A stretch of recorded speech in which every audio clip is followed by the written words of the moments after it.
प्यारे साथियों नमस्कार, जय हिंद, आदाब। कैसे हैं आप सभी लोग? उम्मीद करते हैं आप सभी लोग बहुत अच्छे होंगे, शानदार होंगे और जबरदस्त होंगे और आप सबकी पढ़ाई बहुत अच्छी चल रही होगी, हम ऐसी उम्मीद करते हैं। और हमारे आर्मी डिफेंस फैक्ट्री में आपका परिवार आप सभी का स्वागत करता है, अभिनंदन करते हैं। ठीक है मेरे भाई, तो हम जैसा कि जानते हैं आप सभी लोग, हम मगध साम्राज्य को उस समय चला रहे थे, मगध साम्राज्य पढ़ चुके हैं और आज हमारा है मौर्य काल, प्रमुख विदेशी राजवंश और हिंद यूनानी के बारे में पढ़ेंगे। ठीक है मेरे भाई, और आप सभी से रिक्वेस्ट है मेरे भाई कि आप सभी लोग साथ साथ रिवीजन करिए। ठीक है, अगर साथ साथ रिवीजन नहीं करेंगे मेरे भाई तो एग्जाम में प्रॉब्लम होगी, क्योंकि अगर साथ साथ रिवीजन करेंगे तो एग्जाम टाइम पे उतनी मेहनत नहीं पड़ेगी। ठीक है, आप सभी के दिमाग में फिट रहेगा और जो पढ़ाया जाए उसके साथ में आप PYQ लगाइए। उसके बाद तो हम प्रैक्टिस सेट लाएंगे ही।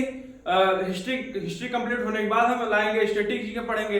स्टैटिक जी के बाद जो भी और सब्जेक्ट है, जियोग्राफी, इकोनॉमिक्स है, उसमें जो मेन पॉइंट है उसे पढ़ेंगे, ज्यादा उसमें डीप नहीं जाएंगे क्योंकि उसमें ज्यादा क्वेश्चन नहीं आते हैं। क्वेश्चन तो हमारे हिस्ट्री बन जाता है, स्टैटिक जीके बन जाता है। ठीक है मेरे भाई, या तो करंट अफेयर भी लाएंगे। ठीक है, तो अभी के लिए इतना भी पढ़िए, हिस्ट्री कंप्लीट होने के बाद हम स्टैटिक जीके भी पढ़ेंगे। ठीक है, तो आज हमारा क्या है मेरे भाई, आज हमारा है हिंद यूनानी के बारे में पढ़ेंगे। समझे मेरे भाई, हिंद यूनानी के बारे में पढ़ेंगे। किसके बारे में मेरे भाई? हिंद यूनानी के बारे में। सबसे पहले लिखेंगे सर्वप्रथम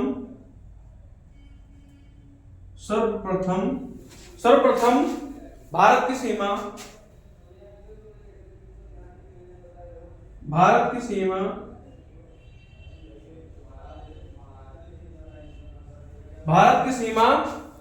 में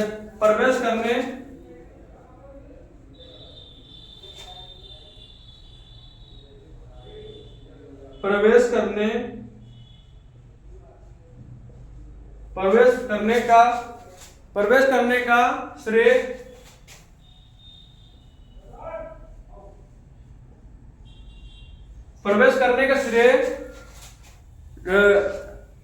डेमेट्रियस प्रथम को जाता है। लिखेंगे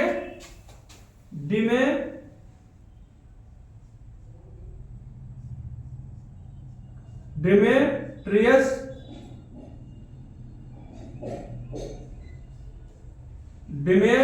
प्रथम को जाता है।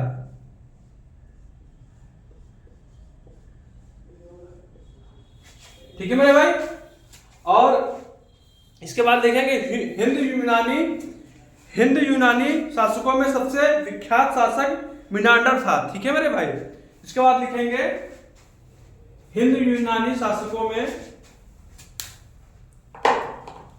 हिंद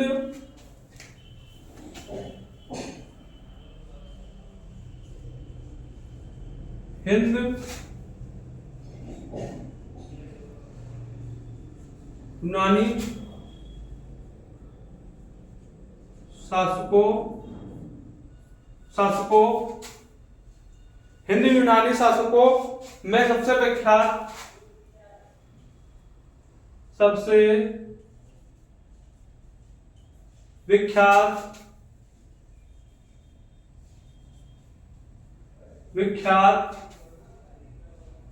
सबसे विख्यात मिनांडर था।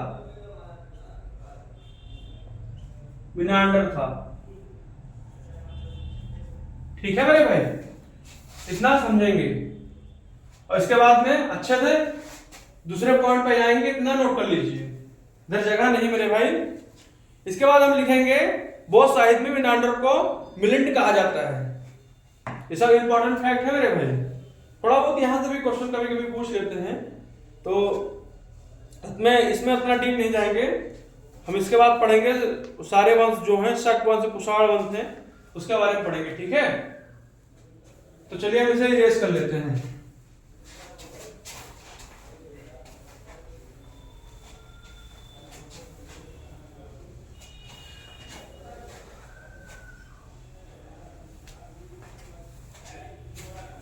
तो लिखेंगे सबसे पहले बौद्ध साहित्य में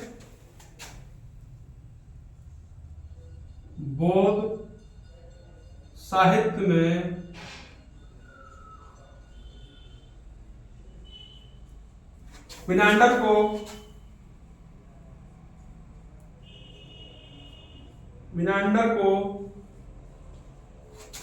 मिलिंड कहा जाता है।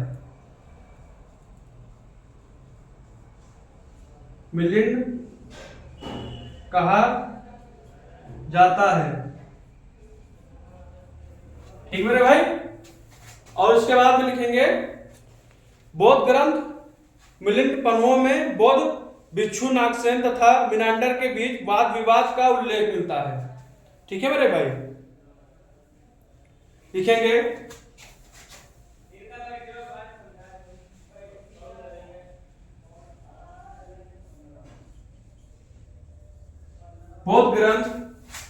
बौद्ध ग्रंथ मिलिंद पन्हों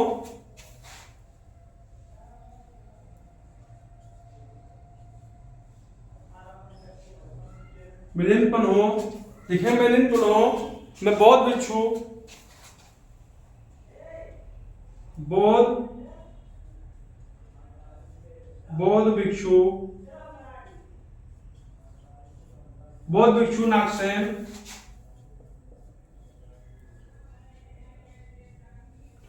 भिक्षु नागसेन तथा मिनांडर के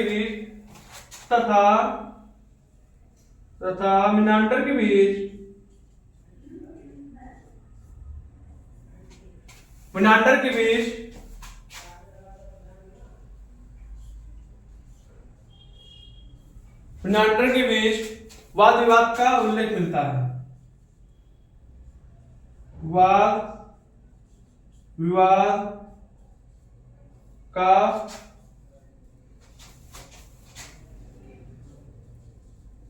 उल्लेख मिलता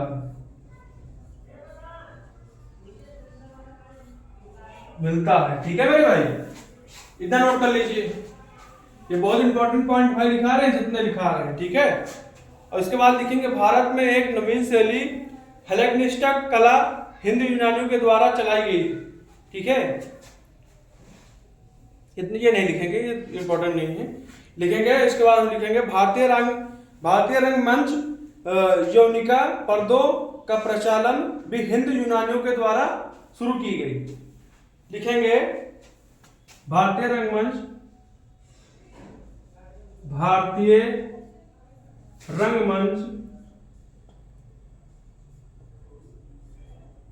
लिखेंगे भारतीय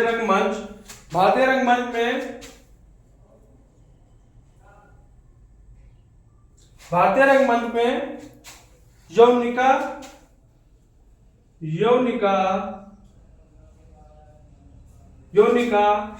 यौनिका पर्दे का प्रचलन। लिखेंगे पर्दे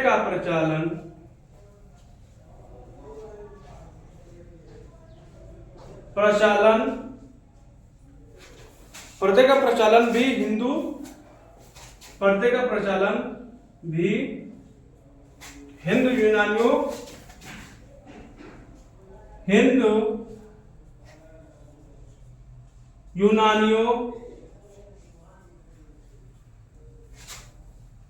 के द्वारा चलाई गई।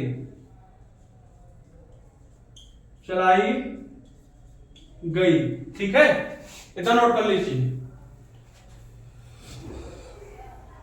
इसके बाद हम सीधा आएंगे वंश पे, जो कि हमारा पहला वंश है शक वंश।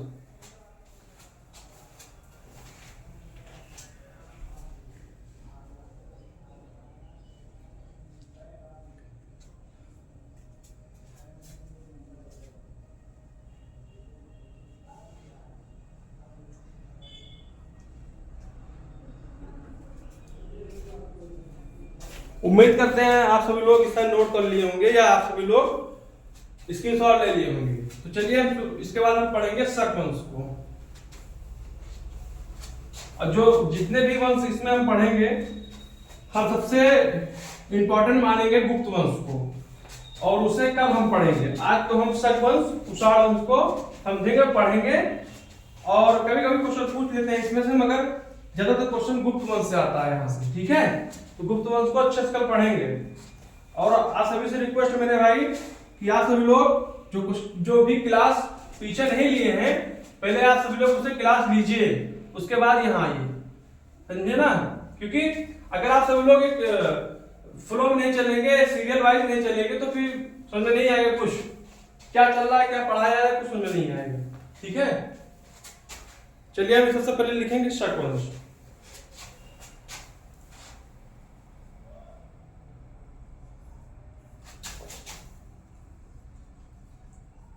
शकवंश, ठीक है, हमारा क्या है मेरे भाई, शकवंश। शकवंश के बारे में पढ़ेंगे। शकवंश, शकवंश मूलतः मध्य एशिया के निवासी थे। पहले इसके बारे में लिखेंगे, शकवंश, शक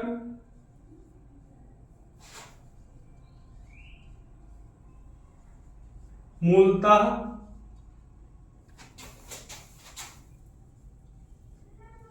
मध्य एशिया के निवासी थे। कहां के मेरे भाई, मध्य एशिया के।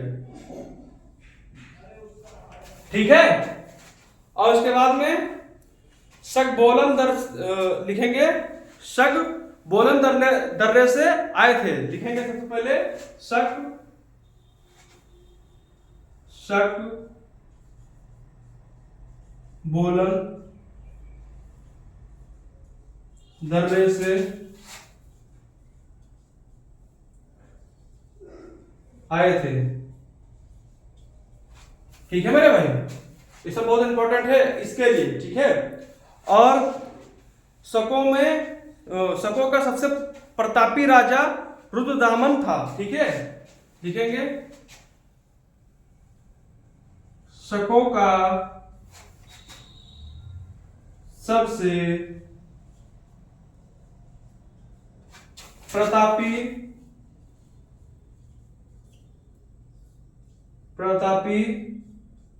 राजा रुद्र दामन था, रुद्रदामन प्रथम। ठीक है, इतना नोट कर लीजिए। इसके बाद हम कुषाण वंश पे आएंगे। इसके लिए शक वंश के लिए इतना काफी है। ठीक है मेरे भाई, अगर क्वेश्चन पूछेगा तो यही क्वेश्चन आएंगे, ये ज्यादातर इंपॉर्टेंट ये है। ठीक है, इसमें पूछेगा कि शक वंश कहाँ का निवासी था, तो बोलेंगे मध्य एशिया के निवासी थे। ठीक है, इसके बाद हम आएंगे कुषाण वंश पर। इसे नोट करिए।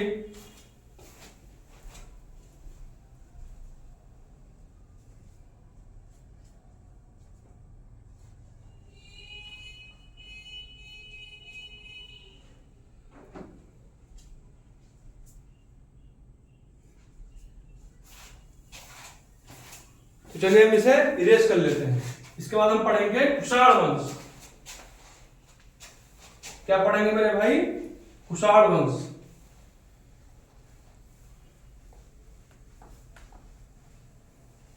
जितना पढ़ाया जा रहा है मेरे भाई उतना पढ़ लीजिए, सफिशिएंट है आपके एग्जाम के लिए, और SSC GD में भी काम आ सकता है। कुषाण वंश,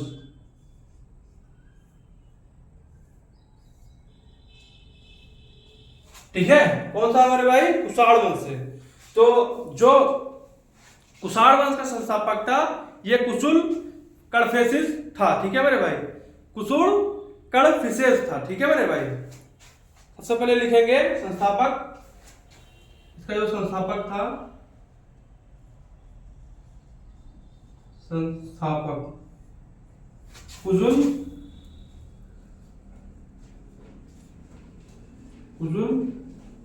कड़फिसेस।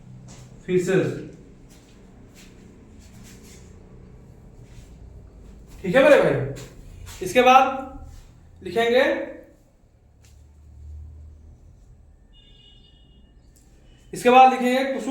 कुषाण वंश मध्य एशिया के, लिखेंगे कुषाण मध्य एशिया से आए थे। ठीक है बात, इसके बाद लिखेंगे कुषाण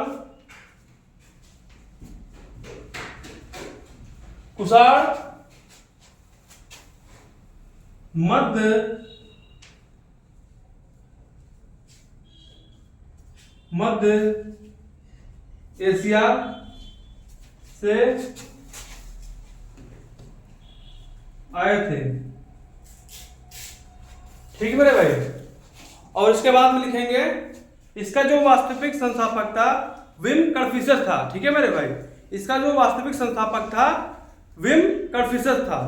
इसके बाद नीचे लिखेंगे इसका वास्तविक संस्थापक, इसका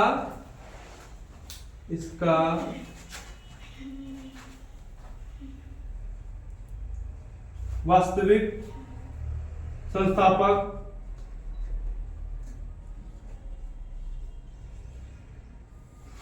संस्थापक कौन था मेरे भाई? विम कर्फिशर। ठीक मेरे भाई। इसके बाद हम लिखेंगे दूसरा फैक्ट, और कुषाण वंश के सबसे महान शासक कनिष्क था। ठीक है मेरे भाई, कुषाण वंश का सबसे महान शासक कनिष्क था। ठीक है, लिखेंगे सबसे पहले इधर कुषाण वंश का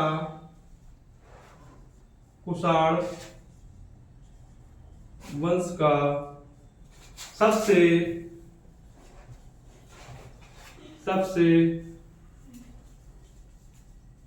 महान शासक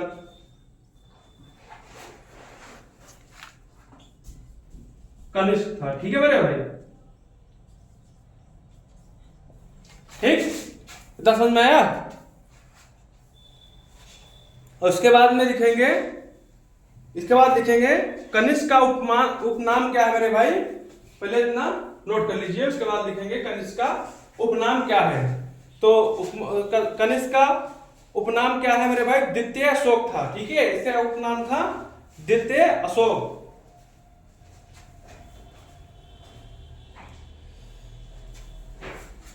बहुत गर्मी हो रही है भाई, बहुत मेहनत पड़ रही है। आप सभी लोग हमारी मेहनत के साथ साथ आप लोग भी मेहनत करें। ठीक है, अगर मेहनत नहीं करेंगे तो कुछ नहीं होगा मेरे भाई। जिंदगी में मेहनत बहुत जरूरी है।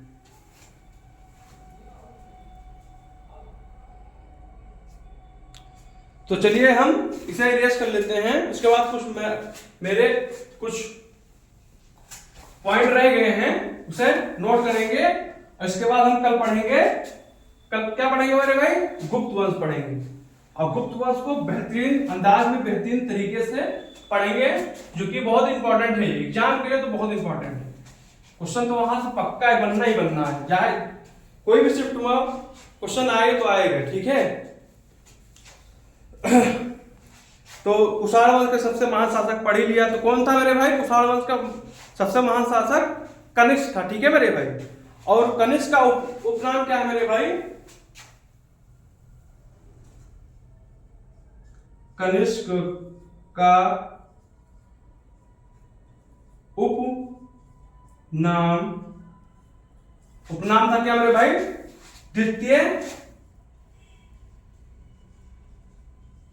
द्वितीय अशोक था। ठीक है मेरे भाई, ये इंपॉर्टेंट है। और उसके बाद में लिखेंगे कनिष्क के दरबार में चरक राजवैद रहते थे, जिसने चरक संहिता लिखी। लिखेंगे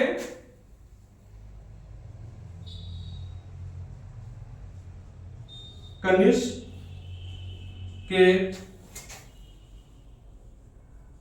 दरबार में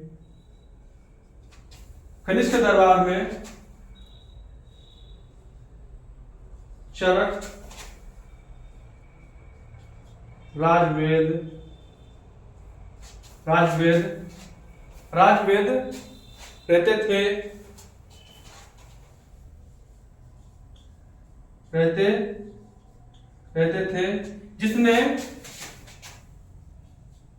लिखेंगे जिन्होंने चरक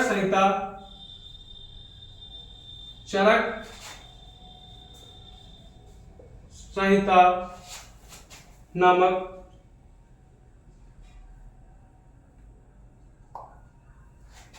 लिखेंगे चरक संहिता लिखी। ठीक है, इतना नोट कर लीजिए। इसके बाद में लिखेंगे कनिष्क का राजकवि अश्वघोष था, जिसने बुद्धचरित नामक बौद्ध ग्रंथ लिखी। इसके बाद लिखेंगे कनिष्क का राजकवि लिखेंगे कनिष्क का राजकवि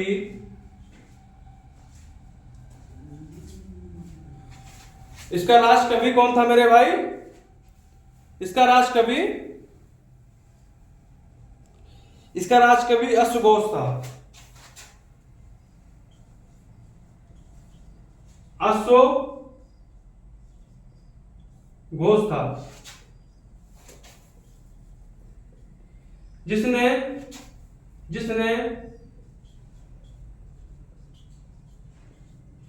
मेरे भाई जिसने बुद्ध चरित नामक बौद्ध ग्रंथ लिखी। जिसने बुद्ध चरित नामक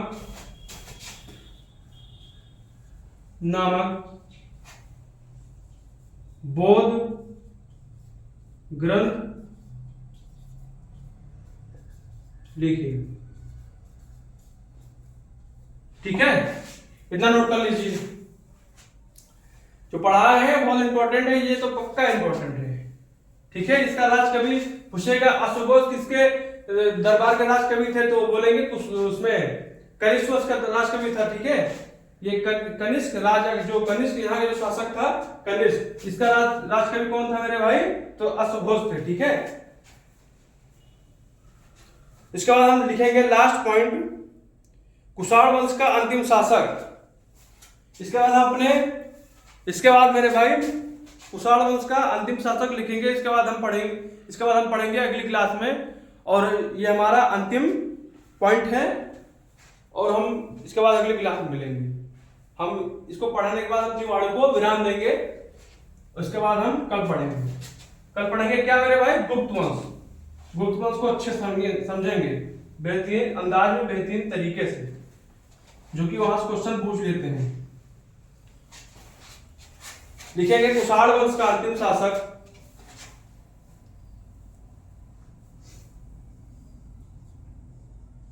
कुषाण वंश का अंतिम शासक। कुषाण वंश का अंतिम शासक कौन था मेरे भाई? कुषाण वंश का अंतिम शासक वसुदेव द्वितीय,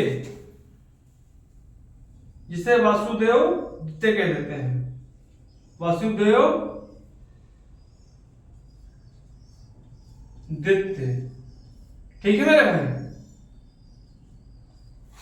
इतना इंपॉर्टेंट ये क्वेश्चन बन जाता है कभी कभी कि इसका कुषाण वंश का अंतिम शासक कौन था, कुषाण वंश के जो संस्थापक कौन थे, ये क्वेश्चन यही क्वेश्चन आते हैं यहां से। ठीक है, और हम आज के लिए इतना मेरे भाई, आज हम अपनी वाणी को विराम देंगे आज के लिए, और हम मिलेंगे दूसरी क्लास में। और जब तक के लिए आप सभी लोग अच्छे से रिवीजन करिए, साथ रिवीजन करिए पढ़ाई के साथ साथ, और आप सभी लोग मस्त रहिए, स्वस्थ रहिए और खुश रहिए। हम ऐसी उम्मीद करेंगे आप सभी लोग साथ साथ पढ़ाई करते होंगे, रिवीजन करते होंगे, और हम दूसरी क्लास में मिलेंगे। धन्यवाद, जय हिंद, आदाब।